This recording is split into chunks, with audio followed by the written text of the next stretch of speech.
Good afternoon, good afternoon, good afternoon, good after sound भी ऊपर लगा था ना। Good afternoon, a very good afternoon to all. क्या हाल है भाई आप लोगों के? निशी कुमारी, प्रिंस कुमार, कैसे भाई आप सभी? Piyush Kumar, Aasu Malik, Sumit Kumar, only study, okay. Vivek Pandey, Neha Yadav, Sumit Kumar, Kushal, Gaurav, Prince, Nishi, Shyambir, Shyam Sundar, Paul. A very good afternoon to all. तो आप लोग इस सोच में डूबे होंगे कि सर अभी तो एसएससी सीजीएल का प्रीलिम्स नहीं हुआ है, तो ये जो मेंस का बैच है जो कि करियर बिल एप्लीकेशन पर आया है, इस बैच का फायदा क्या होगा? ठीक है।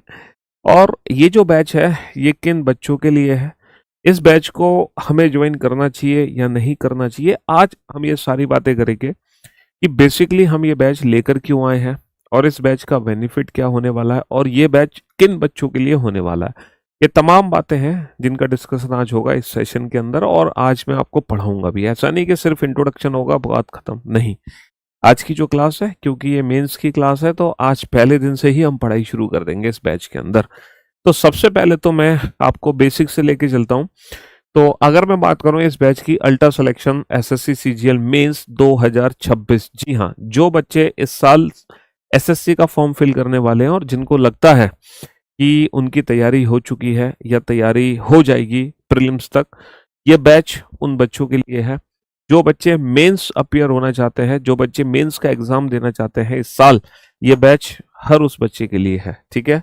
और ये जो बैच है, इस बैच में आप बड़े सुंदर सुंदर चेहरे देख रहे होंगे, सारे के सारे तमाम चेहरे यहाँ पे लगे हैं, और किसी भी चेहरे का इंट्रोडक्शन मुझे कराने की जरूरत नहीं है, ठीक है।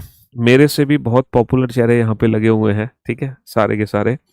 तो अगर मैं बात करूं बेटा इस बैच की, तो ये जो बैच हमने करियर बिल एप्लीकेशन पे लाए हैं, ठीक है, सिर्फ और सिर्फ इस बैच की जो फीस थी वो 1900 समथिंग थी, है ना। लेकिन आप लोगों की वजह से, ठीक है, आप लोगों ने कहा कि नहीं सर फीस को थोड़ा और डिस्काउंट दिया जाए, तो ये जो फीस है 1991 की जगह 1591 कर दी गई, ठीक है। लेकिन क्योंकि अभिनय सर ने एक सेशन लिया था और अभिनय सर ने बोला था कि बताओ और क्या चाहते हो मेरे से, तो काफ़ी बच्चों ने कहा कि सर थोड़ा बहुत और डिस्काउंट दे दो। तो इसीलिए अभिनय सर की वजह से, ठीक है, उनकी स्पेशल रिक्वेस्ट की वजह से एक और आप लोगों को, है ना, एक और आप लोगों को कूपन यहाँ पे मिला है हेल्प 300 का। अगर आप इस कूपन को अप्लाई करते हो तो आपको 300 रुपये का और डिस्काउंट मिल जाएगा, 300 रुपीज़ का डिस्काउंट और मिल जाएगा। किस पर? 1500 रुपये पर। यानी कि कुल मिला के मोटा मोटा कह सकते हैं इस बैच की जो फीस बनती है लगभग लगभग 1200 रुपये बनती है, ठीक है। तो पहले तो हम बात करते हैं सबसे पहले पैसे की, कि ये जो बैच है ये कितने रुपए का बैच है, क्योंकि वो हमारे लिए सबसे ज़्यादा ज़रूरी होता है। जब हम कोई भी प्रोडक्ट लेने जाते हैं, कुछ भी परचेज करने जाते हैं, कुछ भी करते हैं जीवन में, तो सबसे पहले हम खर्चा देखते हैं कि हमारा खर्चा क्या होने वाला है। हम ये नहीं सोचते कि इतना खर्चा करके कल को हम एक इंस्पेक्टर बन जाएंगे, एक्साइज इंस्पेक्टर बनेंगे, है ना, इनकम टैक्स इंस्पेक्टर बनेंगे, प्रिवेंटिव ऑफिसर बनेंगे, वो अलग चीज़ है, ठीक है। इतना दिमाग हमारे अंदर नहीं है कि हम उस लेवल तक पहुंचे, लेकिन हम पहले बेसिक दिमाग लगाते हैं कि सर ये बताओ इस बैच की फीस क्या है। तो भैया ये इस बैच की फीस है लगभग 1200 रुपये के आसपास, ये बैच आपको मिलने वाला है। अब मैं आपको बताता हूँ कि ये जो बैच है एसएससी प्रथम बैच से और अल्ट्रा सिलेक्शन में, हमारे करियर बिल एप्लीकेशन पे आप जानते हैं कि एसएससी प्रथम बैच आता है ना, धमाकेदार बैच होता है। और उस बैच में और इस बैच में क्या अंतर है? देखो, जो एसएससी प्रथम बैच होता है वो फाउंडेशन बैच होता है, और वो प्री से मेंस तक के लेवल के क्वेश्चंस उस बैच में कराए जाते हैं, बेसिक टू एडवांस लेवल का बैच होता है। और उस बैच में बेसिकली क्या होता है कि जो भी टीचर पढ़ा रहा होता है पहले बेसिक पढ़ाता है, बिल्कुल एकदम माइनस लेवल से शुरू करेगा, और उसी माइनस लेवल को वो टाइप वाइज कैटेगराइज करता है। जैसे मान लो एक चैप्टर में 10 टाइप है, तो पहले तो 10 टाइप डिफाइन हो गई, और हर टाइप की बहुत शानदार तरीके से प्रैक्टिस कराई जाती है, स्टेप बाय स्टेप चला जाता है, ठीक है। तो उस बैच को खत्म करने में लगभग हमें 8 महीने का समय लगता है। लेकिन ये जो बैच है ये 8 महीने का बैच नहीं है, ये थोड़े से कम समय का बैच है। हम चाह रहे हैं कि जब आपका सीजीएल मेंस हो उससे पहले आप इस बैच के थ्रू अपनी पूरी तैयारी को बेहतर कर सकें, शानदार कर सकें, ठीक है। जी हाँ, तो जिन बच्चों ने लाइफ में कभी कुछ नहीं पढ़ा होता है ना? कभी कुछ नहीं सीखा होता है, वो फर्स्ट टाइम प्रिपरेशन कर रहे होते हैं, पहली बार तैयारी कर रहे होते हैं और उनको एक ही बैच में सब कुछ चाहिए कि सर एक बैच दिला दो और हमारा सिलेक्शन पार करा दो। हमने आज तक कुछ भी नहीं पढ़ा अपने जीवन में। तो उन बच्चों के लिए एसएससी प्रथम बैच बहुत शानदार बैच है, आप लोग जानते ही हैं।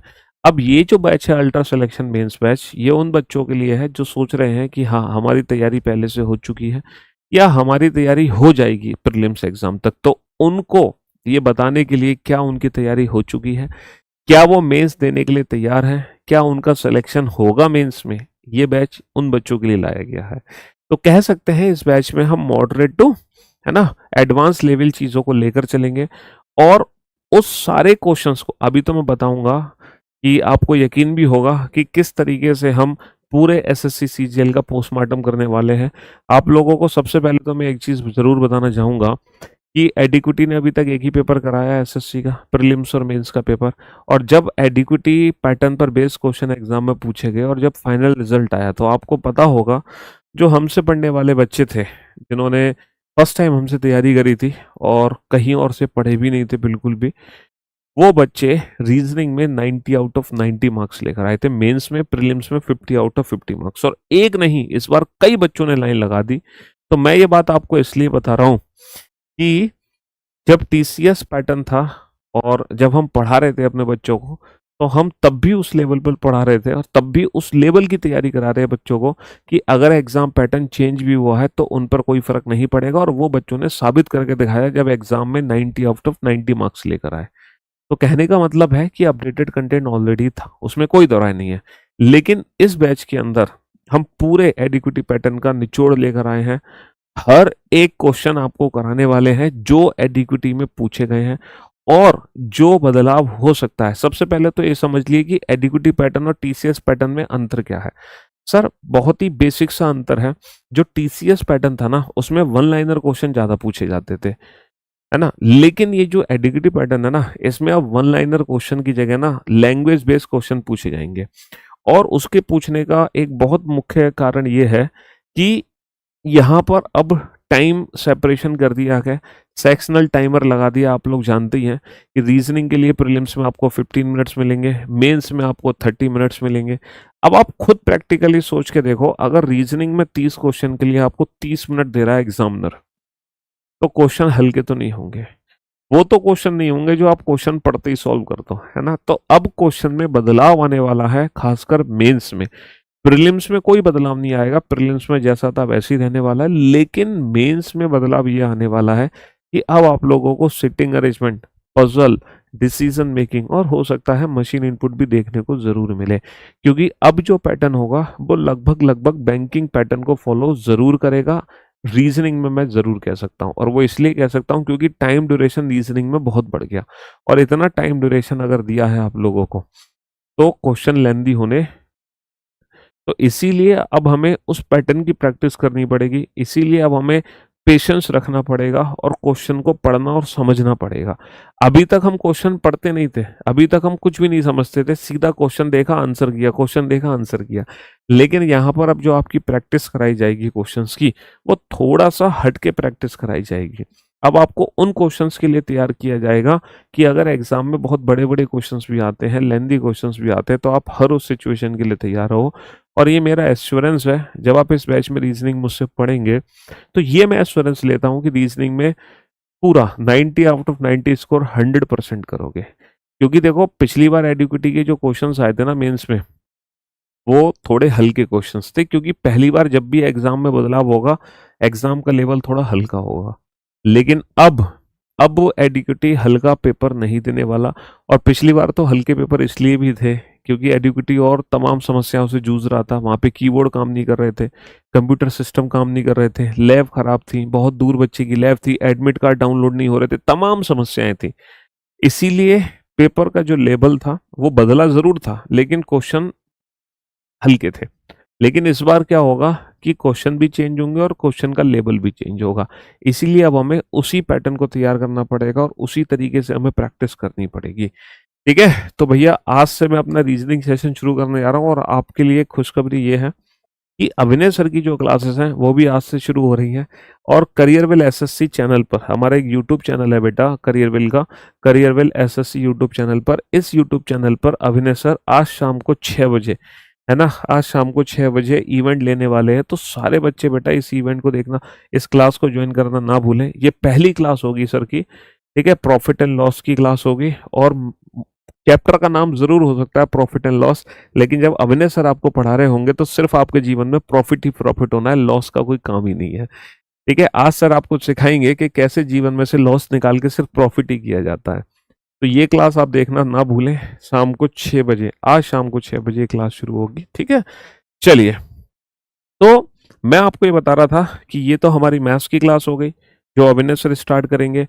जयदीप सर इंग्लिश की क्लास शुरू करने वाले हैं, और देखो इंग्लिश में आपको जयदीप सर के साथ साथ अंकुल सर भी मिल रहे हैं, मतलब सोने पर सुहागा, एक मतलब आपके दोनों हाथ में लड्डू है, ये कह सकते हैं हम। मेंस के लिए दोनों टीचर बहुत बेहतर से आपको तैयारी कराएंगे। रीजनिंग में तो खुद हुई, और अभिषेक सर की टीम और अभिषेक सर भी खुद यहाँ पे मौजूद रहेंगे जीएस के लिए। और एक नया चेहरा आप हंसता हुआ देख रहे हैं यहाँ पे, अंकिता मैडम का, और ये भी आपको शानदार तरीके से जीएस पढ़ाएंगी। तो बेसिकली कहने का मतलब ये है, यहाँ भी आपके दोनों हाथ में लड्डू हैं, यहाँ भी आपके दोनों हाथ में लड्डू हैं, ठीक है, और हम आपको इतने लड्डू खिला देंगे कि दूसरे हाथ की जरूरत नहीं पड़ेगी आपको।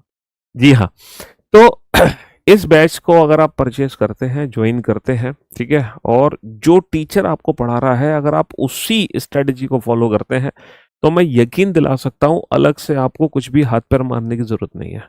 और 100% जो आपका इस बार एग्जाम होने वाला है, बदलता एग्जाम होने वाला है, बदलते क्वेश्चन जो आने वाले हैं, वो क्वेश्चन आपको यहीं से इस बैच से 100% जरूर मिलेंगे। ठीक है, तो आप शाम को जब अभिनय सर की क्लास करोगे तो आपको पता ही चल जाएगा कि प्रॉफिट एंड लॉस चैप्टर में कैसे सिर्फ प्रॉफिट ही प्रॉफिट होगा, हमें लॉस बिल्कुल भी नहीं होगा। ठीक है, आज हम बात करते हैं how to crack reasoning in SSC CGL 2026। भैया रीजनिंग का रोड मैप क्या होगा इसके बारे में हम बात करेंगे, और रीजनिंग का पोस्टमार्टम हमने कैसे किया है वो भी मैं आपको बताता हूँ। एडिक्विटी पैटर्न को कैसे निचोड़ के डाला है हमने वो भी मैं आपको दिखाता हूँ। और जब से जो रीजनिंग है वो मेंस में आई है, तब से रीजनिंग का रुझान क्या है। पहले रीजनिंग सिर्फ प्रीलिम्स में आती थी, बट अब हमारी जो रीजनिंग है वो मेंस में भी आई है। और ये है बेटा रीजनिंग का निचोड़। अगर मैं मेंस की बात करूं तो सीजीएल 2022 का जब पेपर हुआ था तो पहली बार रीजनिंग मेंस में आई थी, फिर 23 में, 24 में, 25 में, ये तो लगातार आई है। तो सीजीएल की अगर मैं बात करूं तो एसएससी सीजीएल अभी तक 4 बार मेंस ले चुका है। इन 4 बार में 3 बार जो मेंस का पेपर लिया है वो टीसीएस ने लिया है, 1 बार जो मेंस का पेपर लिया है वो एडिक्विटी ने लिया है। ठीक है, 3 बार सीजीएल, 3 बार सीएचएसएल, क्योंकि सीजीएल को सीएचएसएल के साथ हमेशा रखा जाता है क्योंकि दोनों एक ही पेपर माने जाते हैं। बस फर्क ये है वो आप ग्रेजुएशन से पहले दे सकते हो, ये ग्रेजुएशन के बाद देना होता है एग्जाम। ठीक है, और जो बच्चा सीजीएल क्रैक कर सकता है, जो सीएचएसएल क्रैक कर सकता है, वो 100% सीजीएल का पेपर भी निकाल सकता है। ठीक है जी, तो ये मैंने यहाँ पर जो डेटा निकाला है, ये डेटा ये आपको बताता है कि पिछले 4 सालों में अगर मैं मेंस की बात करूं रीजनिंग में, ठीक है, तो क्या क्या क्वेश्चन किस किस एग्जाम से कितने कितने क्वेश्चन पूछे जा रहे हैं। आप देख सकते हैं कि एक यहाँ पे चैप्टर है कोडिंग डिकोडिंग। ठीक है, कोडिंग डिकोडिंग एक चैप्टर है जिसमें 3 क्वेश्चन 22 में पूछे गए, 2 क्वेश्चन 23 में, 3 क्वेश्चन 24 में, 4 क्वेश्चन 22 में। ये सीएचएसएल की बात करें, और सीजीएल मेंस अगर 2025 की बात करें तो पूरे 5 क्वेश्चन पूछे गए हैं। कहने का मतलब है अगर आप एक पैटर्न देखोगे ना, रीजनिंग में 47 चैप्टर्स हैं, लेकिन 47 के 47 चैप्टर हमारे एग्जाम में नहीं आते हैं। ठीक है, अगर मैं एग्जाम के पैटर्न को क्रैक करूं सीजीएल के या सीएचएसएल, अच्छा ये जो मैंने पैटर्न क्रैक किया है ये सिर्फ मेंस का पैटर्न क्रैक किया है, बाकी जितने भी एग्जाम है वो भी हमारे माइंड में है, और किन किन टॉपिक से क्वेश्चन बन सकते हैं वो भी हमारे माइंड में है। मैं अभी सिर्फ आपको मेंस के बारे में समझाना चाहता हूं कि मेंस की पिक्चर क्या है रीजनिंग को लेकर। तो रीजनिंग को लेकर अगर मैं बात करूं 47 चैप्टर्स की, तो 47 चैप्टर्स में से अभी तक सिर्फ 35 चैप्टर्स हैं जिनसे रिलेटेड हमारे एग्जाम में क्वेश्चन पूछे गए हैं, यानी कि 12 चैप्टर पिछले 4 साल से मेंस के एग्जाम में नहीं पूछे गए हैं। सिर्फ ये 35 चैप्टर्स है, बट इसका मतलब ये नहीं कि उन 12 चैप्टर की प्रैक्टिस में यहाँ नहीं कराऊंगा, डेफिनेटली कराऊंगा, लेकिन हम प्रायोरिटी पे वो चैप्टर्स रखेंगे जिनसे सबसे ज्यादा क्वेश्चन हमारे एग्जाम में पूछे जा रहे हैं, और जिनसे सबसे ज्यादा क्वेश्चन हमारे एग्जाम में पूछे जा रहे हैं वो डेफिनेटली अल्फाबेट और नंबर से रिलेटेड चैप्टर है। ये जो अल्फाबेट और नंबर से रिलेटेड चैप्टर है ना, इनसे सबसे ज्यादा क्वेश्चन हमारे एग्जाम में पूछे जाते हैं, है ना। ये पैटर्न हम देख सकते हैं, डाइस, ब्लड रिलेशन, सिलॉक्स, रैंकिंग, सिटिंग अरेंजमेंट, इनइक्वालिटी, ये एनालिटिकल रीजनिंग इंट्रोड्यूस हुई थी, ये नॉन वर्बल रीजनिंग है हमारी, समझ रहे हो। Venn diagram, counting figure, direction distance, sitting arrangement. अब जैसे काउंटिंग फिगर की मैं बात करूं, अब काउंटिंग फिगर पिछले 4 साल में कभी नहीं पूछा गया, लेकिन इस साल काउंटिंग फिगर का एक क्वेश्चन आया है एडिक्विटी पैटर्न में। टीसीएस पैटर्न में मेंस में काउंटिंग फिगर का एक भी क्वेश्चन नहीं था। मैट्रिक्स की अगर मैं बात करूं, मैट्रिक्स एक ऐसा चैप्टर है जिससे कभी क्वेश्चन नहीं आया, पिछले 3-4 सालों में बंद हो गया था क्वेश्चन आना, लेकिन एडिक्विटी पैटर्न में दोबारा से मैट्रिक्स का एक क्वेश्चन हमारे एग्जाम में आया। काउंटिंग फिगर के बेटा 2 क्वेश्चन आए एग्जाम में, एक नहीं 2 क्वेश्चन आए, समझ रहे हो। मिसिंग नंबर एक ऐसा टॉपिक है जिससे पहले क्वेश्चन नहीं बनते, पहले तो बहुत आते थे, बीच में आना बंद हो गए, लेकिन फिर आपने देखा इस साल मिसिंग नंबर का भी क्वेश्चन आ गया। तो कहने का मतलब यह है, कुछ ऐसे चैप्टर्स होते हैं जिनसे क्वेश्चन नहीं पूछे जा रहे होते हैं, लेकिन उन टॉपिक से रिलेटेड 1 या 2 क्वेश्चन हमारे एग्जाम में आ सकता है। और अगर उन टॉपिक से रिलेटेड क्वेश्चन आ गया और हमने उनकी तैयारी नहीं करी, तो हमारी पूरी साल भर की मेहनत क्या हो जाती है, बर्बाद हो जाती है। इसीलिए कहना सबसे जरूरी यह है कि सबसे पहले तो हमारा कंप्लीट सिलेबस होना चाहिए। इससे फर्क नहीं पड़ता कि ये चैप्टर एग्जाम में आया नहीं आया। बात करते हैं प्रैक्टिस की। अब प्रैक्टिस के लिए हमें यह पता होना चाहिए कि किन टॉपिक से क्वेश्चन सबसे ज्यादा पूछे जा रहे हैं, तो हमें उन्हीं टॉपिक्स की सबसे ज्यादा प्रैक्टिस करनी होती है। सिलेबस कंप्लीट पूरा करना होता है, बट प्रैक्टिस सबसे ज्यादा उन चैप्टर्स की होती है जिनसे सबसे ज्यादा क्वेश्चंस आते हैं। ये एक सटीक और सही तैयारी होती है ना। और सिलेबस इसलिए कंप्लीट करना होता है पूरा कि जब एग्जाम में हम बैठे तो अभिमन्यु की तरह चक्रव्यूह में ना फंसे।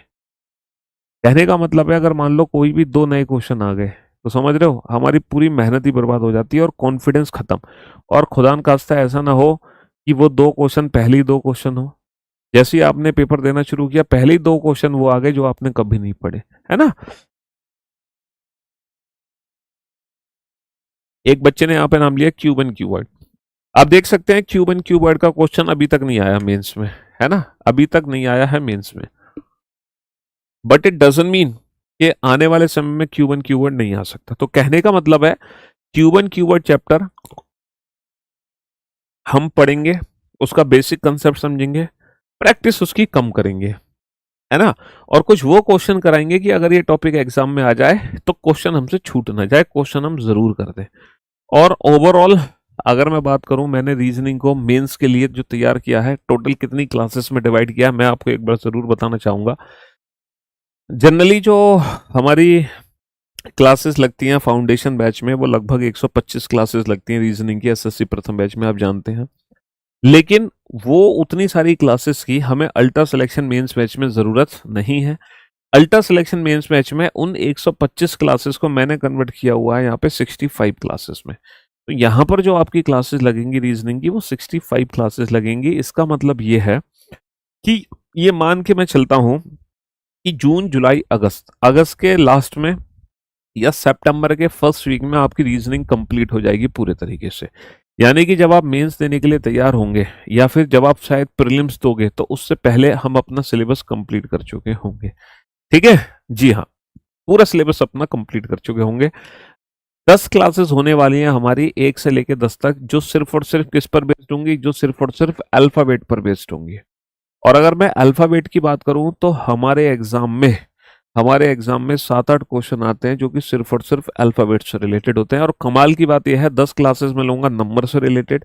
और मैं आपको एक चीज बता दूं, ये जो अल्फाबेट और ये जो नंबर है ना, अगर इन दोनों चैप्टर को आप कंप्लीट कर लेते हो, 10 क्लासेस ये 10 क्लासेस ये, टोटल 20 क्लासेस हैं, अगर ये 20 क्लासेस देख लेते हो तो समझो आउट ऑफ 30, मैं बता रहा हूं आउट ऑफ 30 आपके 15 क्वेश्चन कंफर्म हो गए, जो आपसे कोई छीन नहीं सकता।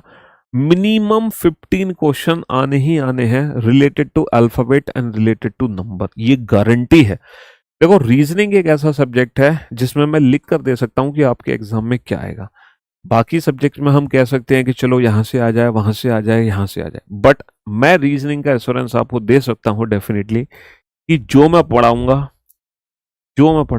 एग्जैक्टली वहां से ही क्वेश्चन बनेगा। और क्वेश्चन कितने बनेंगे, ठीक है, ये भी पहले से पता होता है। तो मिनिमम मैं बता रहा हूँ अल्फाबेट और नंबर वाले पोर्शन से कम 15 क्वेश्चन हमारे बनते ही बनते हैं एग्जाम में। बाकी के जो 15 क्वेश्चन है, 10 से 15 क्वेश्चन वो बनते हैं यहाँ से। ठीक है, शुरू के 15 से 20 क्वेश्चन यहाँ से आ जाएंगे और बाकी के 10-15 क्वेश्चन यहाँ से बनते हैं, जिसमें एक सबसे लेटेस्ट चैप्टर ऐड हुआ है आपके सिलेबस में, इनइक्वालिटीज। हालांकि सिलेबस में तो पहले ही से था, लेकिन जब जब रीजनिंग मेंस में नहीं थी तब ये क्वेश्चन नहीं आते थे इनइक्वालिटी के।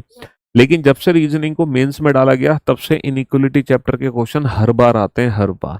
ठीक है, ब्लड रिलेशन तो एक ऐसा चैप्टर है, चाहे रीजनिंग मेंस में थी या नहीं थी, इसका क्वेश्चन आना ही आना है एग्जाम में। डायरेक्शन एंड डिस्टेंस, ठीक है, डायरेक्शन एंड डिस्टेंस एक ऐसा चैप्टर है, क्वेश्चन आना ही आना है। रैंकिंग, वेन डायग्राम, सिलॉक्स, सिलॉक्स एक ऐसा चैप्टर है जिससे क्वेश्चन 100%। काउंटिंग फिगर, ये मैंने क्लासेस हैं, देखो 10 क्लासेस हमारी अल्फाबेट की होंगी, 10 क्लासेस हमारी नंबर की होंगी, है ना। 2 क्लासेस होंगी इनइक्वालिटी की, 3 क्लासेस होंगी ब्लड रिलेशन की, 2 क्लासेस होंगी डायरेक्शन डिस्टेंस की, 2 क्लासेस होंगी रैंकिंग की, 1 क्लास होगी हमारी वेन डायग्राम की, उसके लिए 1 क्लास सफिशिएंट होगी। सिलॉक्स की 4 क्लासेस होंगी हमारी, है ना, मिनिमम 4 क्लासेस होंगी। और देखो हर क्लास में मेरी कोशिश होगी कि कम से कम मैं 50 क्वेश्चन की आपको प्रैक्टिस कराऊं हर एक क्लास के अंदर।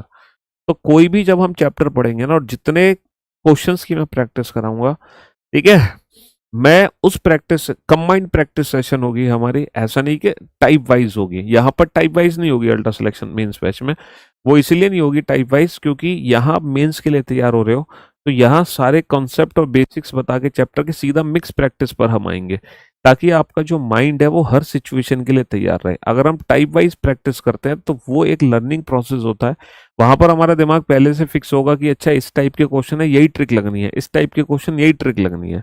लेकिन यहाँ पर हम जो प्रैक्टिस करेंगे वो कंबाइंड प्रैक्टिस करेंगे, mix practice, type wise practice. ठीक है, लगभग 5 से 6 क्लासेस होंगी हमारी एनालिटिकल रीजनिंग की। देखो जो बड़ा बड़ा सेक्शन है वो ये है, अल्फाबेट 10 क्लासेस, नंबर 10 क्लासेस, 20, लगभग 5 क्लासेस होंगे एनालिटिकल रीजनिंग की, हर क्लास में मिनिमम 50 क्वेश्चन होंगे। ठीक है, और लगभग 5 क्लासेस होंगी हमारी नॉन वर्बल रीजनिंग की। ठीक है, फिर सीटिंग अरेंजमेंट और पजल की होंगी 4-4, 5-5 क्लासेस। फिर डाइस की होंगी बेटा, फिर cube and cuboid, calendar, clock, machine input और मिसलेनियस क्वेश्चन। यहाँ पर ये जो 65 क्लासेस हैं, इन 65 क्लासेस में मैंने एक भी रीजनिंग के चैप्टर को छोड़ा नहीं है, हर एक चैप्टर को कवर किया है। ठीक है, और इस तरीके से हमारा प्रैक्टिस सेशन चलेगा क्लास वाइज। ठीक, चलिए, तो सबसे पहले जो हम डिस्कस करेंगे, है ना, सबसे पहले जो हम डिस्कस करेंगे वो डिस्कस करेंगे अल्फाबेट। अल्फाबेट पर बेस्ड जो क्वेश्चन हमारे एग्जाम में आते हैं वो क्वेश्चंस हमें कैसे सॉल्व करने हैं, और उन क्वेश्चंस में हम कैसे अपना टाइम सेव कर सकते हैं जब अल्फाबेट वाला पोर्शन हमारे एग्जाम में आता है। और देखो, अगर मैं अल्फाबेट की बात करूँ ना, ये बात मैं क्यों कह रहा हूँ कि मिनिमम 15 क्वेश्चन आएंगे, ये मैंने कैसे कह दिया कि अल्फाबेट और नंबर से रिलेटेड मिनिमम 15 क्वेश्चन आएंगे। देखो मैं आपको इसका प्रमाण दिखाता हूँ, मैं आपको इसका प्रूफ दिखाता हूँ। अभी सीजीएल का पेपर हुआ था, सीजीएल का पेपर 12 सितंबर से शुरू हुआ था और लगभग 27 सितंबर या 26 सितंबर तक चला था। 46 शिफ्ट थी हमारी, लगभग 46 शिफ्ट थी, और उन 46 शिफ्ट में पता है कितने क्वेश्चन आए अल्फाबेट से रिलेटेड? उन 46 शिफ्ट में जो क्वेश्चन पूछे गए हैं रिलेटेड टू अल्फाबेट, देखो वो क्वेश्चन पूछे गए हैं, अरे कहाँ गया, 332 क्वेश्चन पूछे गए, 332। अब ये 332 क्वेश्चन को तुम शिफ्ट वाइज डिवाइड कर दो, है ना, तो बताना अप्रोक्सीमेट बताना हर शिफ्ट में मिनिमम कितने क्वेश्चन आए होंगे, हर शिफ्ट में मिनिमम कितने क्वेश्चन आए होंगे। तो लगभग लगभग 7 क्वेश्चन बन के आ रहे हैं कि नहीं आ रहे, है ना, लगभग लगभग 7 क्वेश्चन हमारे, 8 क्वेश्चन बन गए क्या, 8 छिंग 48, 8 चौक 32 और 4 36, नहीं 8 तो नहीं बने, 7 बन गए, 7 छिंग 42, 7 चौक 28 और 4 32, लगभग लगभग 7 क्वेश्चन बन गए। ठीक है, और अभी जो मेंस का पेपर हुआ है, मैं आपको मेंस का दिखाता हूं, ये मेंस 2026 का पेपर है, मेंस 2026 का पेपर है, और देखो अल्फाबेट से रिलेटेड कितने क्वेश्चन पूछे, ये एडिक्विटी वाला पैटर्न है, और एडिक्विटी वाले पैटर्न में इसमें कितने क्वेश्चन आए हैं, एक ही मेंस के सेट में कितने क्वेश्चन आए बेटा, 8 क्वेश्चन आए। तो वही मैं आपसे कह रहा हूं कि सिर्फ और सिर्फ अल्फाबेट से रिलेटेड 7 से 8 क्वेश्चन है। ये मिनिमम है, और नंबर से रिलेटेड भी बेटा 7 से 8 क्वेश्चन है मिनिमम। तो मिनिमम 15 क्वेश्चन तो हमारे एग्जाम में आने ही आने हैं रिलेटेड टू अल्फाबेट और नंबर। तो सबसे पहले हम अल्फाबेट वाला पोर्शन शुरू करेंगे, और ये जितने भी क्वेश्चन है ना बेटा, ये सारे क्वेश्चन मैं आपको कराने वाला हूँ जो आपके एडिक्विटी पैटर्न ने पूछे हैं। ठीक है, ये सारे एडिक्विटी के क्वेश्चन है मेरे पास, लगभग 350 क्वेश्चन है, जिसमें 332 क्वेश्चन प्रीलिम्स के हैं और 8 क्वेश्चन मेरे मेंस के हैं। ये सारे एडिक्विटी के क्वेश्चन है, तो ये सारे एडिक्विटी के क्वेश्चन हम इस क्लास में करेंगे। प्लस इसके अलावा never seen question, unseen question मैं आपको कराऊंगा। नेवर सीन मतलब जो आपने ऐसे क्वेश्चन होंगे, ऐसे 25 से 30 क्वेश्चन की प्रैक्टिस में कराऊंगा लास्ट में, वो क्वेश्चन जो आपने शायद कभी देखे नहीं होंगे। और उन क्वेश्चंस को करने के बाद आपके अंदर एक अलग लेवल का कॉन्फिडेंस ही आएगा कि हाँ, अब एडिक्विटी क्या, इसके मतलब कितना भी एग्जामिनर दिमाग लगा ले, वो क्वेश्चन अलग से बना ही नहीं सकता। ठीक है, लेकिन पहले हम एडिक्विटी को निचोड़ेंगे, और एडिक्विटी को निचोड़ने के बाद फिर बाद में हम करेंगे नेवर सीन क्वेश्चन। ठीक है, तो ये हमारा प्रोसेस रहेगा इस बैच में रीजनिंग को कराने का। तो सबसे पहले हम बात करते हैं अल्फाबेट की। ठीक है, अगर मैं अल्फाबेट की बात करता हूं तो मुझे बताओ, अल्फाबेट से रिलेटेड कोई भी क्वेश्चन हमारे एग्जाम में आता है, उस क्वेश्चन को विदाउट पेन एंड पेपर या फिर ना के बराबर पेन और पेपर यूज करना है आपको, तो कैसे सॉल्व करोगे, और इस तरीके से सॉल्व करोगे कि हमारे अंदर एक अलग लेवल का कॉन्फिडेंस है। देखो होता क्या है, अल्फाबेट और नंबर वाला सेक्शन एक ऐसा सेक्शन है रीजनिंग के अंदर, अगर ये क्वेश्चन तुम एग्जाम में देखते देखते सॉल्व कर लेते हो तो मैं यकीनन कह सकता हूं आपका कॉन्फिडेंस सातवें आसमान पर होगा।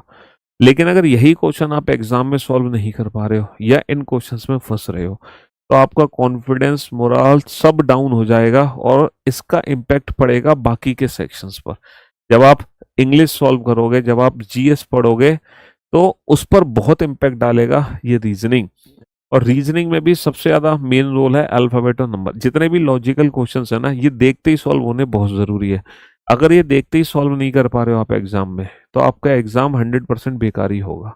वो कॉन्फिडेंस ही आपके अंदर नहीं आएगा। पेपर में कॉन्फिडेंस ही तब आता है जब जितने भी लॉजिकल क्वेश्चंस हैं हम देखते ही चुटकियों में उड़ा दें, है ना। एक बेहतरीन लेवल का कॉन्फिडेंस हमारे अंदर आता चला जाता है। अब उस कॉन्फिडेंस को हासिल करने के लिए अल्फाबेट में सबसे ज्यादा जरूरी क्या होता है सर? अल्फाबेट में सबसे ज्यादा जरूरी होता है अल्फाबेट की प्लेस वैल्यू। हमें अल्फाबेट की प्लेस वैल्यू पता होना बहुत जरूरी है, और मैं उम्मीद करता हूँ ये प्लेस वैल्यू की आपको पहले से बहुत शानदार तरीके से प्रैक्टिस रही होगी। और कुछ बच्चे हैं शायद जो सेल्फ स्टडी करते हैं, जो बिल्कुल बेसिक्स फॉलो करते हैं, उनको शायद ना पता हो कि अल्फाबेट के प्लेस की प्रैक्टिस कैसे की जाती है। तो मैं थोड़ी सी 5 मिनट के लिए, है ना, फॉर 5 मिनट्स ओनली, हम प्रैक्टिस करेंगे अल्फाबेट के प्लेस की। ठीक है, उसके बाद हम चैप्टर को समझेंगे, कोडिंग डिकोडिंग को, कि किस तरीके से क्वेश्चन हमारे एग्जाम में आते हैं, क्या क्या लॉजिक्स यूज होते हैं, कौन सी ट्रिक्स हमें अप्लाई करनी है। ठीक है, फिर उसको समझने के बाद फिर हम क्वेश्चंस की प्रैक्टिस करेंगे। ठीक है, तो सबसे पहले तो हम अल्फाबेट की प्लेस की वैल्यू की अगर मैं बात करूं, तो आप लोग जानते हैं कि अंग्रेजी वर्णमाला में टोटल 26 अक्षर होते हैं हमारे A to Z, होते हैं ना। एक वर्ड होता है इजोटी, उस वर्ड के बारे में आप सभी ने सुना होगा, इजोटी वर्ड के बारे में। इस बेसिकली इजोटी वर्ड में क्या होता है सर? इजोटी वर्ड में 5 लेटर होते हैं, EJOTY। अगर मैं इनके प्लेस की बात करूं, तो हर लेटर के प्लेस में ना 5-5 का डिफरेंस होता है। जैसे ई का प्लेस अंग्रेजी वर्णमाला में 5 होता है, 5 और 5 10 और 5 15 और 5 20 और 5 25, E5J10 O15 T20 Y25। हर एक अल्फाबेट की प्लेस में 5-5 का डिफरेंस होता है, और इस इजोटी के बेसिस पर हम किसी भी अल्फाबेट का प्लेस बड़े प्यार से हंसते हुए और मुस्कुराते हुए बता सकते हैं। कैसे बता सकते हैं? जैसे मैं आपसे किसी भी अल्फाबेट का प्लेस पूछूं, मैं पूछूं बताओ भाई पी का प्लेस क्या होगा, तो आप कहोगे पी। आपको ये देखना है पी इन पांचों में से किस लेटर के नजदीक है सर? आपने कहा ओ, OP, ओ का प्लेस 15, तो पी का प्लेस हो गया 16। मैंने कहा यू का प्लेस क्या होगा? आपने कहा sir you, TU T20 U21, है ना। मैंने कहा आर, जी आर किस अल्फाबेट का नजदीक है? इजोटी में आर, सर RST T20, 20 से पहले 2 हो गया, 18 हो गया। तो हम इजोटी पर थोड़ी सी प्रैक्टिस कर सकते हैं एक रैंडम अल्फाबेट अपने माइंड में जनरेट करो और उसका प्लेस एग्जॉटी के रेफरेंस से पता लगाने की कोशिश करो। जैसे सोचा एल, अब सोचो एग्जॉटी में एल कहाँ है, जे के एल। हमने कहा एन, एन कहाँ है, N O. S, S T. इस तरीके से आप घर पे 5-10 मिनट की प्रैक्टिस करना। जिन बच्चों को अल्फाबेट के प्लेस नहीं पता उनके लिए बता रहा हूं मैं, ठीक है। इसके अलावा अगर मैं पूरे 26 अल्फाबेट को आपके सामने लिखता हूं और एक बार आपके दिमाग में ना उन अल्फाबेट की इमेज बनाने की कोशिश करूंगा, ठीक है। ये बताओ, पहले 3 लेटर होते हैं ए बी सी, क्या इनका प्लेस किसी को पता लगाने की जरूरत है? क्या इसके लिए कोई ट्रिक चाहिए ए बी सी के लिए? सर, दुनिया जानती है A B C 1 2 3, A1 B2 C3, ये तो सबको पता है पहले से। ए बी सी 1 2 3 है ना, ए बी सी 1 2 3। चौथा लेटर होता है डी। डी फॉर डॉग, कुत्ते के कितने पैर होते हैं भैया? 4। डी फॉर डॉग, कुत्ते के 4 पैर होते हैं। ई फॉर एलिफेंट, 4 पैर के साथ एक सूंड भी आ गई तो हो गए भैया 5। 4 पैर के साथ एक सूंड आ गई तो ई फॉर एलिफेंट हो गए 5। एफ, अब जो एफ है बेटा, एफ हमें किसकी शेप दे रहा है ये बताओ। एफ लेटर मुझे शेप किसकी दे रहा है? अगर मैं इसको ज्वाइन कर दूं तो ये लगभग 6 का सा उल्टा बन गया ना। तो एफ मुझे किसकी शेप दे रहा है? सर, एफ मुझे शेप दे रहा है 6 की। एफ 6 की शेप दे रहा है ना। जैसे डी फॉर डॉग, कुत्ते के 4 पैर। ई फॉर एलिफेंट, पैर के साथ सूंड आ गई तो हो गए 4 की जगह 5। एफ फॉर फिश, है ना, पानी में बहुत तेज दौड़ती है और इतनी तेज तब दौड़ सकती है एलिफेंट से भी ज्यादा जब उसके 5 की जगह 6 पैर हो। अच्छा, जी, जी हमें किसकी शेप दे रहा है ये बताना। जी, सर जी के अंदर क्या हिडन है? सर जी के अंदर 7 हिडन है। एच हमें किसकी शेप दे रहा है? सर एच मुझे शेप दे रहा है 8 की, बहुत बढ़िया। आई किसकी शेप दे रहा है? सर आई मुझे शेप दे रहा है 9 की। और इजोटी तो आप जानते ही हो, इजोटी तो आप जानते ही हो। जे बेटा सेकंड लेटर हो गया, ई पहला लेटर हो गया और जे सेकंड लेटर हो गया, ठीक है। ये बताओ, 1 से लेके 10 तक के जो अल्फाबेट हैं, क्या उसका प्लेस आपको लर्न करने की जरूरत है या कुछ करने की जरूरत है? नहीं सर, एक छोटी सी कल्पना है, उससे पहले 10 अल्फाबेट का प्लेस हो गया। अपने ही आंखें बंद करो और आंखें बंद करके इमेजिन करो ए बी सी 1 2 3। इसका मतलब A1 B2 C3। D, D for dog, कुत्ते के 4 पैर। ई फॉर एलिफेंट, पैर के साथ सूंड, 5 हो गए। एफ फॉर फिश, हाथी से भी तेज दौड़ेगी 6 पैर के साथ। जी, जी किसकी शेप दे रहा है? 7 की। एच किसकी शेप दे रहा है? 8 की। और आई किसकी शेप दे रहा है? 9 की। और इजोटी का जे हो गया 10। आप लोग आईपीएल देखते हो, किंग्स 11 पंजाब है? सर प्लीज कमेंट तो देखो। सर मेरे पास यूपीएसआई का बैच है। क्या हो गया भाई, यूपीएसआई के बैच में फिगर काउंटिंग नहीं हुआ है, क्या दिक्कत है? मिसिंग है, प्लीज हेल्प। चलो मैं बात कर लेता हूँ काउंटिंग फिगर यूपीएसआई के बैच में डलवाने के लिए, ठीक है। बोल देता हूँ, अभी चेक कर लूंगा मैं एप्लीकेशन पर है कि नहीं है। हाँ, तो J10 हो गया। चलिए, अब आप लोग आईपीएल देखते होंगे, किंग्स 11 पंजाब है ना, आपने किंग्स 11 पंजाब का नाम सुना होगा। हो गया एल। अब एल को एसओटी से रेफरेंस बनाओ सर, जे के एल। जे के एल 12। एम, एम मुझे किसकी शेप दे रहा है बेटा? एम शेप दे रहा है 3 की। 3 से क्या बन गया? 13। एन हो गया बेटा, एन हो गया 14। ओ, ओ एसओटी का ओ, ओ हो गया 15। एसओटी का ओ, ओ 15। देखो ई जे ओ। अच्छा ये बताओ, पी किसकी शेप दे रहा है? ओ पी, पी भी सर 6 की शेप दे रहा है। 6 से क्या बनेगा? 6 से एक तो एफ होता है और एक 6 से बनता है 16। क्यू, है ना, क्यू। आर, देखो लगभग लगभग आर मुझे किसकी शेप दे रहा है? आर मुझे 18 की शेप दे रहा है ना। अगर आर को थोड़ा सा देखो तो 18 बनेगा। और T20 होता है, 2020 मैच। 2020 मैच से बन गया ST, 20 से पहले 19 बन गया, है ना। 20 से पहले 19 बन गया। चलिए, तो पहले 10 लेटर आपने देखे, ABC 1 2 3। डी फॉर डॉग, कुत्ते के 4 पैर। ई फॉर एलिफेंट, 4 पैर के साथ एक सूंड हो गई। एफ फिश, उससे भी तेज दौड़ेगी 6 पैर के साथ। G7, H8, I9। G7 की इमेज दे रहा है, H8 की इमेज दे रहा है, 9 I9 की इमेज दे रहा है ना। और इजोटी में J10। और Kings 11 Punjab L12, JKL। M 3 से बन गया 13। 9, ओ 15 तो 9 14, 15 से पहले 14। पी 6 से 16 बन गया। क्यू 17 और 18 की में जरा ST, T20, S19। फिर हम देखते हैं you, TU 21, V, TUV 22। W भी 3 हो गया और इस 3 से क्या बन गया, इस 3 से बन गया 23। और आखिरी के जो 3 लेटर हैं एक्स वाई जी, ये भी हमें पहले से पता होते हैं, 24 25 26। भाई आखिरी के 3 लेटर और शुरू के 3 लेटर हम सब जानते हैं। तो ये कुछ अल्फाबेट के बेसिक प्लेस है जिनकी पहले से हमें थोड़ी सी प्रैक्टिस होनी चाहिए। 5-10 मिनट की प्रैक्टिस आप इस पे कर सकते हो। जब आप प्रैक्टिस करोगे और फिर जब आप क्वेश्चंस को सॉल्व करोगे तो एक अल्टीमेट लेवल का मजा आपको आता है। अल्फाबेट की प्लेस की प्रैक्टिस के बाद हमें अपोजिट अल्फाबेट के बारे में भी पता होना जरूरी है। अब अपोजिट अल्फाबेट को कैसे लर्न करते हैं और ये अपोजिट अल्फाबेट होते क्या है, ठीक है, ये पता होना बहुत जरूरी है। सर ये अपोजिट अल्फाबेट क्या होते हैं? जैसे अंग्रेजी वर्णमाला में सबसे जो पहला लेटर होता है वो ए होता है। अंग्रेजी वर्णमाला में सबसे पहला लेटर ए होता है और आखिरी जो लेटर होता है वो होता है जेड, जिसका प्लेस होता है 26। अंग्रेजी वर्णमाला में दूसरा जो लेटर होता है वो बी होता है और सेकंड लास्ट जो लेटर होता है वो वाई, और वाई का प्लेस होता है 25। और ये जितने भी अपोजिट अल्फाबेट हैं इनकी एक खास बात होती है कि इनके जो प्लेस का सम होता है वो हमेशा 27 होता है। ये आप जानती होंगे, नहीं भी जानते तो आपको अब पता चल गया। जितने भी अंग्रेजी वर्णमाला में एक दूसरे के अपोजिट अल्फाबेट होंगे उनके जो प्लेस का सम होगा वो हमेशा 27 होगा, 27 होगा।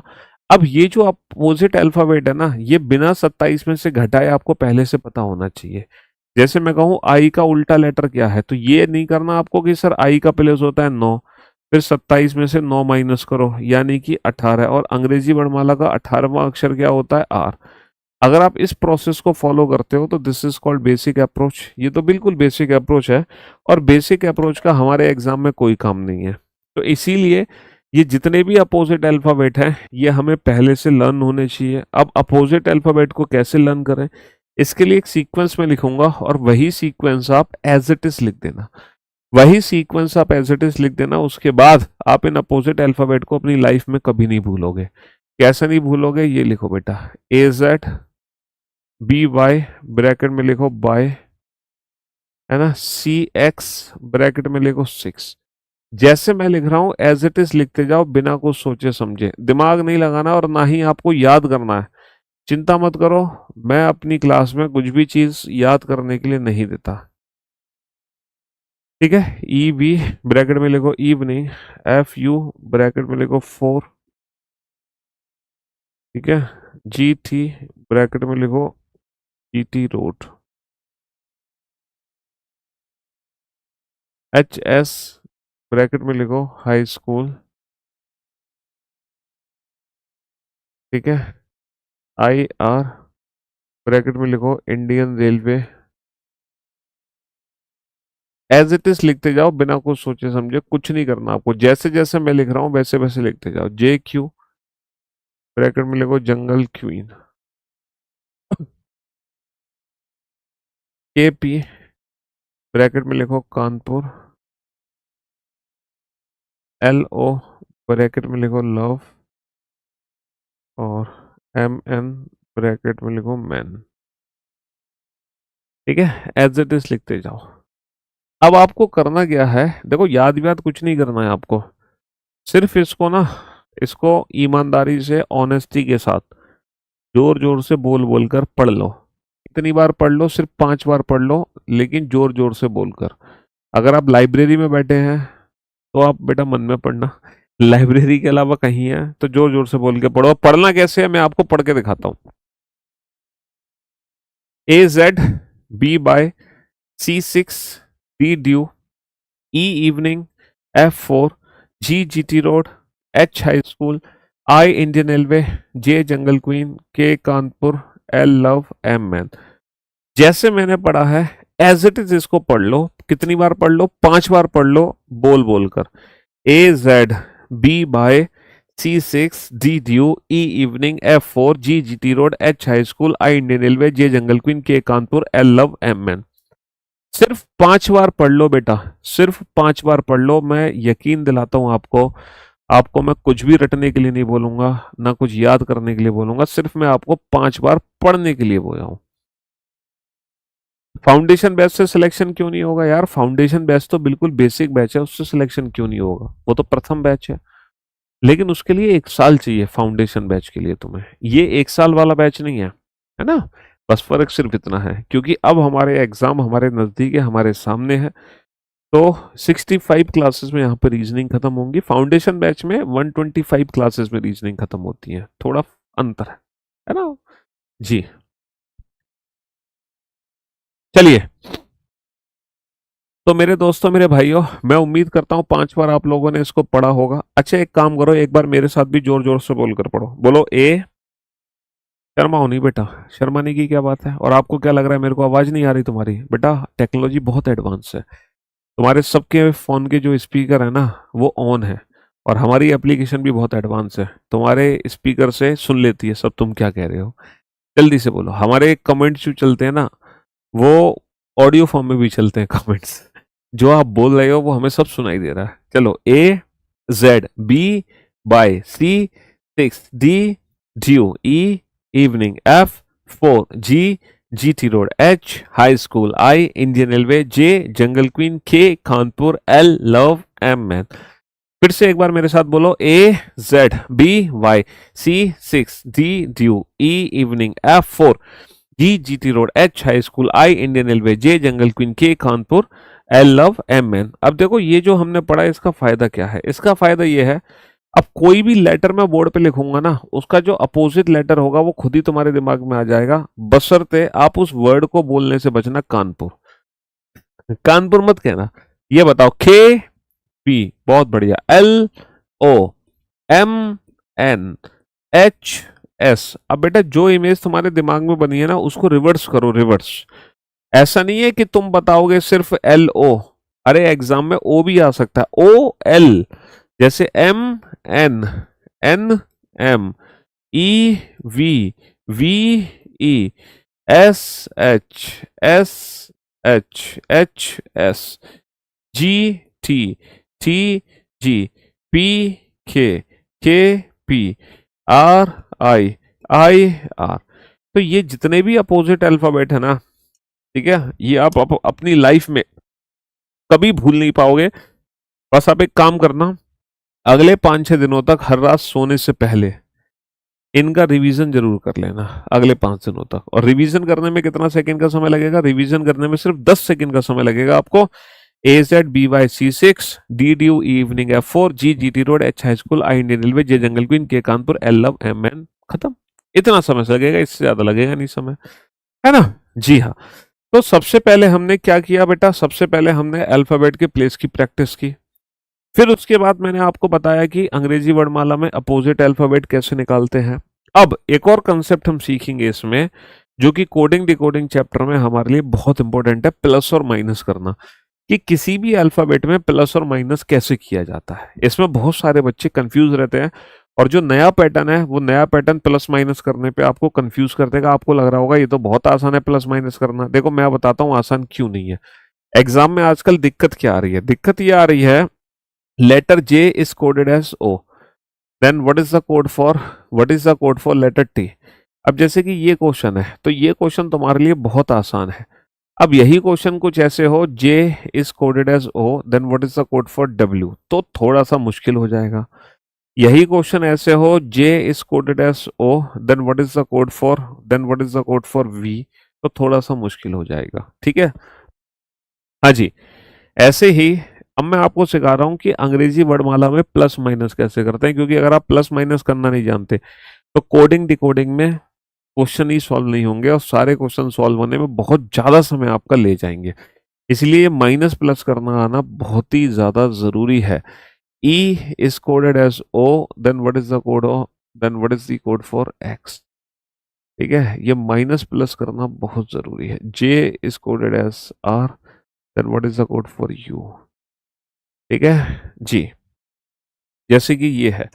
अब यहाँ पर आप क्या देख रहे हैं? देखो अंग्रेजी वर्णमाला में हर एक अल्फाबेट का प्लेस आपको पहले से पता है, J10 O15। अब आप ये बताओ 10 को 15 में कन्वर्ट करने के लिए मुझे कितना जोड़ना पड़ेगा? 5 जोड़ना पड़ेगा। T20 मैच, और 20 में 5 जोड़ दोगे, 20 और 5 25, और अंग्रेजी वर्णमाला में जो 25वां अक्षर होता है डेट इज वाई। जे का प्लेस 10 होता है, ओ का प्लेस 15 होता है, 5 जोड़ना पड़ेगा। लेकिन डब्ल्यू का प्लेस होता है 23, और जैसे ही मैं 23 में 5 जोड़ूंगा बन जाएगा 28, और अंग्रेजी वर्णमाला में 28वां अक्षर तो होता ही नहीं है। अब जब अंग्रेजी वर्णमाला में 28वां अक्षर नहीं होता तो ये आंसर हम कैसे देंगे? तो बेटा जब भी वैल्यू हमारी 26 से ज्यादा होगी, जब भी वैल्यू हमारी 26 से ज्यादा होगी, आप 26 का भाग देकर रिमाइंडर निकाल देना। 26 से कम 26 कितना बचेगा? 2। तो ये अंग्रेजी वर्णमाला का बेसिकली जो 28वां अक्षर है वही अंग्रेजी वर्णमाला का दूसरा अक्षर कहलाएगा। ऐसा इसलिए होता है क्योंकि ए टू जेड की साइकिल बन जाती है, A to Z, A to Z. जैसे ये अंग्रेजी वर्णमाला का पहला अक्षर है, ये 26वां अक्षर है, तो जो 27वां अक्षर होता है वो दोबारा से ए आ जाता है, फिर बी 28वां अक्षर हो गया। इस तरीके से सीरीज कंटिन्यू होती चली जाती है, A to Z, A to Z, A to Z. इसीलिए जब भी वैल्यू हमारी मोर देन 26 होगी, आप 26 से डिवाइड करके रिमाइंडर निकाल देना। जो रिमाइंडर निकलेगा वही आपका आंसर होगा। और कोडिंग डिकोडिंग चैप्टर में आजकल ये वाले क्वेश्चन बहुत पूछे जा रहे हैं, ये वाले क्वेश्चन जिसमें वैल्यू मोर देन 26 आ जाती है। इसी बेसिस पर बाकी के आंसर कैसे देंगे? सर ये 10 है, 10 को कन्वर्ट किया 15 में तो हमें 5 जोड़ना पड़ेगा। सर इसका प्लेस होता है 22, और अगर मैं 22 में 5 जोड़ूंगा तो बनेगा 27। वैल्यू 26 से ज्यादा है, 26 का भाग देकर रिमाइंडर निकाला, 26 से कम 26, बचा गया 1। तो ये अंग्रेजी वर्णमाला का सबसे पहला लेटर होगा, डेट इज ए। ऐसे यहाँ पर आ जाओ, ई का प्लेस होता है 5, 5 को कन्वर्ट किया है 15 में, मुझे जोड़ना पड़ेगा 10। एक्स का प्लेस होता है 24, अगर मैं 24 में 10 जोड़ूंगा तो बनेगा 34। अब 34वां अक्षर अंग्रेजी वर्णमाला का क्या होगा? 26 से भाग देकर रिमाइंडर निकालो।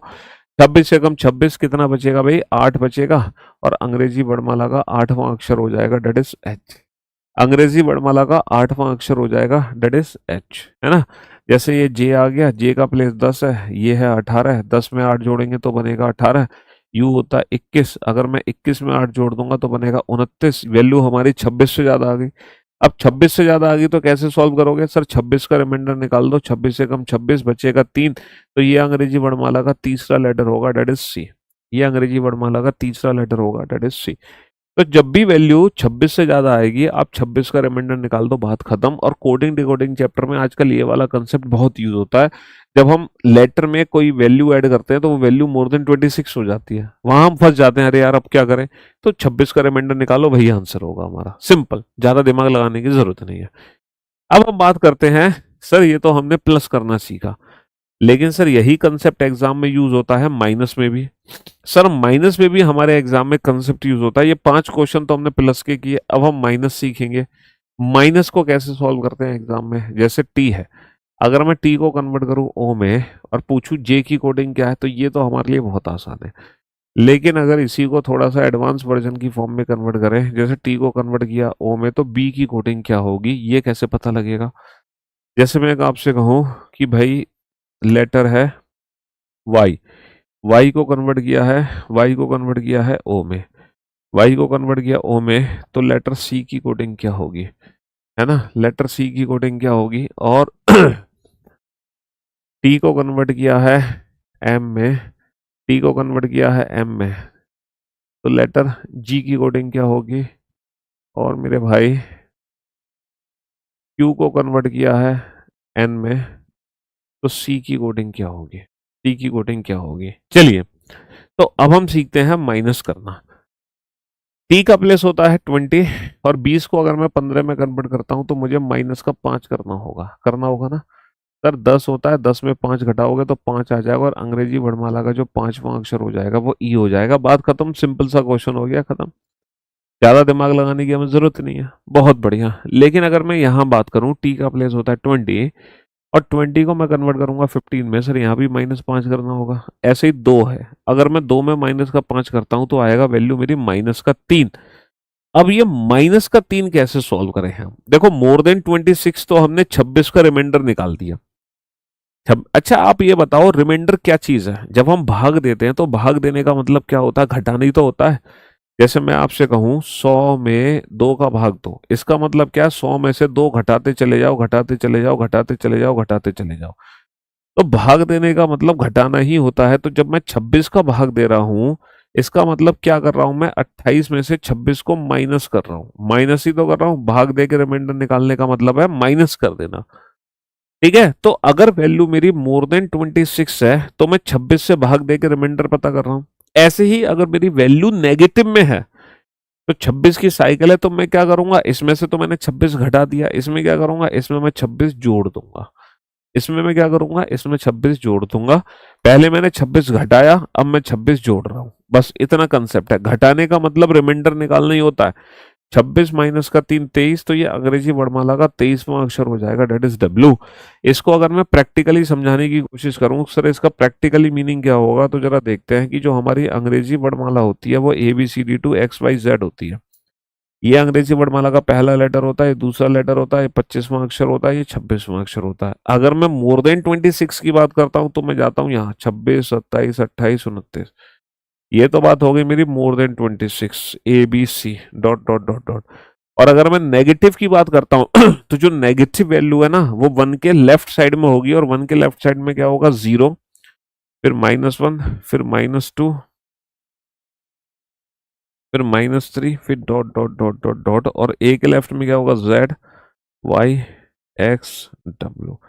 इस तरीके से ये हमारी वैल्यूज होंगी, यानी कि A to Z, फिर A to Z, और पीछे भी Z से A, Z से A, Z से A, इस तरीके से चलेगी। तो मैंने कहा था -3, देखना -3 W है कि नहीं है। जी हाँ सर, -3 एग्जैक्टली लेटर W है। तो जब वैल्यू हमारी 26 से ज्यादा हो तो 26 घटाना है, यानी कि 26 से भाग दे के रिमाइंडर निकालो। वैल्यू अगर 26 से नेगेटिव है तो 26 जोड़ना है। सीधा सा कंसेप्ट है, ज्यादा दिमाग लगाने की जरूरत नहीं है। अब जैसे y है, इसकी वैल्यू 25 है और o की वैल्यू है 15। 25 को 15 में बदलने का मतलब है। अच्छा, एक और कंसेप्ट यहाँ पर यूज हो सकता है। अगर कुछ बच्चों को डाउट है, अगर वो बच्चे हैं जो कह रहे हैं नहीं सर मेरे को -5 करना है, और -5 करने से नेगेटिव वैल्यू आ रही है, मुझे इससे बचाओ, मुझे नेगेटिव वैल्यू से बचाओ, तो आप एक और काम कर सकते हो अल्फाबेटिकल सीरीज में। क्योंकि 26 की साइकिल होती है, तो आपने जितना नेगेटिव किया है, आप नेगेटिव की जगह प्लस भी कर सकते थे। आप नेगेटिव की जगह प्लस भी कर सकते हो, और उतना प्लस करो कि ये टोटल वैल्यू 26 बन जाए। तो -5 की जगह तुम सीधा +21 कर दो, तो भैया 2 और 21 23, तो सीधा 23 आ गया, और अंग्रेजी वर्णमाला का जो 23वां अक्षर होगा वो W होगा। अगर आपको नेगेटिव निकालने में दिक्कत आ रही है, तो आप माइनस की जगह उस लेटर में प्लस भी कर सकते हो। आप माइनस की जगह क्या कर सकते हो, प्लस भी कर सकते हो। ठीक है, और प्लस इतना करना है कि ये दोनों 26 बन जाए, 5 और 21 26, और साइन हो जाएंगे चेंज। जैसे कि ये क्वेश्चन है नीचे वाला, 25 माइनस का 10 हो गया 15, 3 3 माइनस का 10 हो जाएगा -7। अब तुम्हें -7 मान लो समझ नहीं आ रहा, तो तुम -10 की जगह क्या कर दो, +16 कर दो, क्योंकि ये टोटल वैल्यू हमारी बन जाएगी 26, और 3 और 16 बन गया 19। तो ये अंग्रेजी वर्णमाला का 19वां अक्षर है, डेट इज एस। ये अंग्रेजी वर्णमाला का 19वां अक्षर है, डेट इज एस। या फिर आप ये भी कर सकते थे, इसमें 26 जोड़ सकते थे, 26 -7, तब भी 19वां ही अक्षर बनेगा, डेट इज एस। तब भी आंसर हमारा सेम बनेगा। ऐसे ही टी, ये होता है 20वां अक्षर, ये होता है 13वां अक्षर। तो 20 -7 हो गया 13। अब मैं 7 में से अगर मैं 7 घटा दूंगा तो वैल्यू बनेगी 0। अब तुम सोच रहे होगे सर ये 0 क्या है, कोई बात नहीं, तुम प्लस कर दो। -7 की जगह तुम प्लस क्या कर सकते हो, 19 कर सकते हो, क्योंकि 19 और 7 26, 19 और 7 26, और अंग्रेजी वर्णमाला का 26वां अक्षर क्या होता है, Z होता है। या फिर 0 में सीधा 26 जोड़ सकते थे, है ना। जैसे ये होता है 17, ये होता है 14, 17 माइनस का 3 हो गया 14, तो 3 माइनस का 3 हो गया 0। 0 क्या होता है, 0 बेटा Z होता है। 0 क्या होता है, Z होता है। +3 की जगह, सॉरी -3 की जगह तुम +23 भी कर सकते हो। 3 और 23 26, और 3 और 23 26। तो कहने का मतलब है आप माइनस की जगह प्लस भी कर सकते हो, उससे कोई फर्क नहीं पड़ेगा। तो आपने दो चीजें सीखी यहाँ पर, कि हम किसी भी लेटर में प्लस कैसे करते हैं, और किसी भी लेटर में माइनस कैसे करते हैं। तो मैंने आपको 3 कंसेप्ट सिखाए। पहला कंसेप्ट सिखाया मैंने आपको अल्फाबेट के प्लेस की प्रैक्टिस कैसे करनी है। दूसरा मैंने आपको कंसेप्ट सिखाया कि अपोजिट अल्फाबेट क्या होते हैं और उसकी प्रैक्टिस कैसे करनी है। तीसरा मैंने बताया कि किसी भी अल्फाबेट में माइनस और प्लस कैसे करना होता है, क्योंकि अगर आपको ये बेसिक चीज नहीं पता तो कोडिंग डिकोडिंग का क्वेश्चन बनाना बेकार है। तो चैप्टर पढ़ने से पहले ये बेसिक चीजें पता होना आपको बहुत जरूरी है। ठीक है, चलिए तो एक छोटा सा एक क्विक रिवीजन कर लेते हैं, या क्विक रिवीजन टेस्ट कर लेते हैं, QRT। ठीक है, जो भी हमने पढ़ा क्या आपको समझ आया कि नहीं आया। तो सबसे पहले तो आपको अल्फाबेट के प्लेस अपने मन में सोचना है कि ये जितने भी लेटर मैंने बोर्ड पे लिखे हैं, इनकी, सॉरी, ये जितने भी लेटर मैं बोर्ड पे लिख रहा हूँ, इनकी प्लेस वैल्यू इनकी प्लेस वैल्यू क्या है, थोड़ा सा एक क्विक रिवीजन हो जाएगा इन लेटर्स की जब आप प्लेस वैल्यू यहाँ पे लिख दोगे तो। दूसरा आपको अपोजिट अल्फाबेट के बारे में लिखना है, दूसरा आपको अपोजिट अल्फाबेट के बारे में लिखना है, इन लेटर्स की अपोजिट अल्फाबेट क्या है, इन लेटर्स के अपोजिट अल्फाबेट क्या होंगे है ना। चलो, तीसरा आपको माइनस प्लस करके बताना है, जैसे कि W को मैं चेंज कर रहा हूँ, W को मैं चेंज कर रहा हूँ Q में, तो B जो लेटर है वो किस में चेंज होगा, है ना। और Q को अगर मैं चेंज कर रहा हूँ, Q को चेंज कर रहा हूँ अगर मैं J में, तो C लेटर किस में चेंज होगा। और ऐसे ही अगर मैं F को चेंज कर रहा हूँ J में, तो W किस लेटर में चेंज होगा।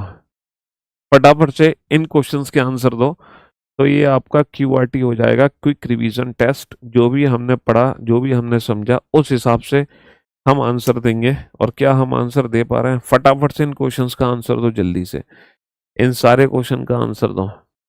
सबसे पहले इनकी प्लेस की वैल्यू लिखो, फिर इनके अपोजिट अल्फाबेट आपको लिखने हैं, फिर आपको माइनस प्लस करना है, जल्दी से।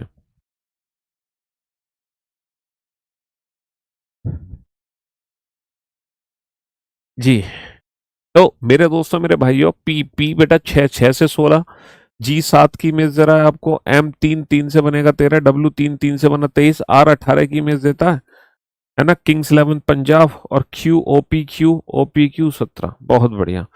अब अपोजिट अल्फाबेट की प्लेस कैसे प्रैक्टिस किया हमने, सर इंडियन रेलवे, है ना। अपोजिट अल्फाबेट कैसे प्रैक्टिस किया हमने, Indian railway, evening, high school, GT road, man, four और ड्यू। ये हमने अपोजिट अल्फाबेट प्रैक्टिस किया, Indian railway, evening, high school, GT road, man, four, due. अच्छा, यहाँ पर हम देख सकते हैं 23 और 23 से बना है 17, तो माइनस का कितना करना पड़ेगा, माइनस का 6 करना पड़ेगा। अब बी है, बी का प्लेस 2 है, 2 में 6 घटाओ तो नेगेटिव वैल्यू आएगी -4। मैंने आपसे क्या बोला, -6 की जगह प्लस कर दो, और इतना प्लस कर दो कि ये 26 हो जाए, तो +20 कर दो, ताकि 6 और 20 26, और 2 और 20 कितना होता है, 22 होता है। और अंग्रेजी वर्णमाला का 22वां अक्षर क्या होगा, वी। या फिर आप डायरेक्ट यहाँ पर 26 जोड़ सकते थे, या फिर डायरेक्ट यहाँ पे 26 जोड़ सकते थे, दोनों का मीनिंग एक ही है। 17 को कन्वर्ट किया है मैंने 10 में, माइनस का 7 किया है, और 3 में जब मैं माइनस का 7 करूंगा तो माइनस का 4 आएगा। सेम वही क्वेश्चन है, माइनस का 4, आप प्लस का 19 कर सकते हो, 19 और 3 22, और अंग्रेजी वर्णमाला का 22वां अक्षर क्या हो जाएगा, वी हो जाएगा। सर ये 6 है, 6 को कन्वर्ट किया है 10 में, प्लस का 4 हो गया। 23 में अगर मैं प्लस का 4 करता हूं तो 27, यहाँ पे 26 का रिमाइंडर आएगा 1, और अंग्रेजी वर्णमाला का पहला लेटर हो जाएगा ए। ठीक है, तो आज इस बैच की शुरुआत थी, है ना, selection, ultra selection mains batch की। और ठीक है, और इसी बैच को हम कंटिन्यू करेंगे कल, और कल भी आपकी ठीक 1 बजे क्लास होगी। ठीक है, जी हाँ। तो आज के लिए सिर्फ इतना ही रखते हैं, बाकी आप लोगों से कल मुलाकात होगी। Till then goodbye, love you guys, take care, शुक्रिया, धन्यवाद, टाटा बाय बाय। कल हम चैप्टर शुरू करेंगे कोडिंग डिकोडिंग, और जो चीज़ें हमने सीखी हैं, पहले हम कोडिंग डिकोडिंग चैप्टर की ना टाइप्स समझेंगे कि उस चैप्टर में कितने टाइप्स बनती हैं, उन टाइप्स में क्या ट्रिक्स लगती हैं, क्या अप्रोचेज हैं। देन आफ्टर फिर मैं आपको पूरा एडिक्विटी का निचोड़ कराऊंगा कि हाँ, ये एडिक्विटी के 350 सवाल हैं, इसके अलावा 30 सवाल ये हैं जो नेवर सीन क्वेश्चन हैं, जो आपने कभी नहीं देखे होंगे। उसके बाद मैं ये गारंटी लेता हूँ, एक सिंगल क्वेश्चन आपका एग्जाम में अल्फाबेट का बच नहीं सकता। और ऐसे ही एक एक करके सारे चैप्टर्स को हम पढ़ेंगे शानदार तरीके से। 65 क्लासेस में कंप्लीट मेंस के ये सारे की सारी जो क्लासेस हैं वो आपकी रीजनिंग पूरी हो जाएगी। ठीक है, चलिए, thank you so much, love you all, take care, शुक्रिया।